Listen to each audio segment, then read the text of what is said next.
If you have been following along all week, you know that Chuck's Big Adventure is taking us to the South Carolina Lowcountry. Love this. Charleston is known for its food and fashion, but it's also a city full of history that shaped our country. Chuck, good morning. Good morning. One of the most historic cities in our country. You know, South Carolina was once a place of plantations, growing crops like rice and cotton. And today, some still exist, but as a way to explore the past, both the good and the bad, and preserve the history for the future.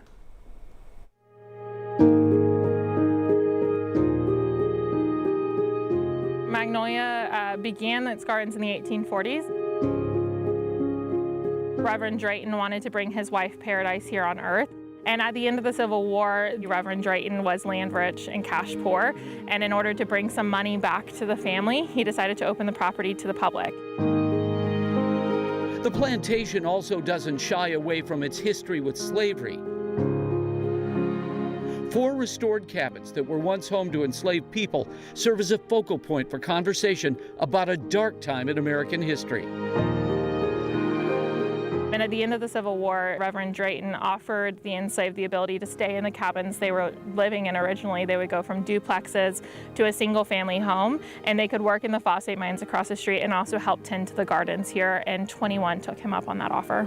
So let's fast forward to 2024, and you've got people even this early in the winter coming out to see the gardens. What is it that draws people here? We have something in bloom 342 days out of the year for our guests to see.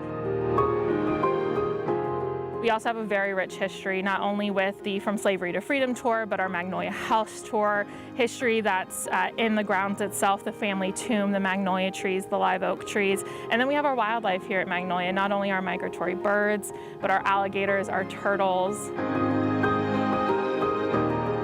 Anything you want to see here at Magnolia, we have something for everybody.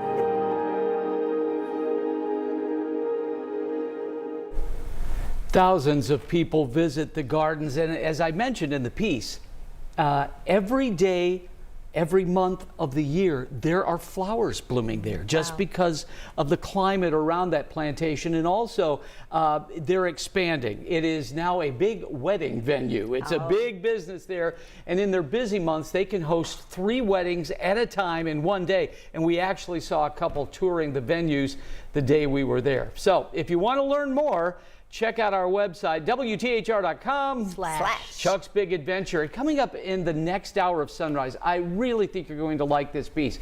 We visited Fort Sumter, where this country changed forever with the beginning of the Civil War. Looking forward to that bridge shot. Wasn't that beautiful? Over that area. My gosh. I can see that as a very Lovely beautiful place. wedding Yeah. picture. Thank you, Chuck. Well.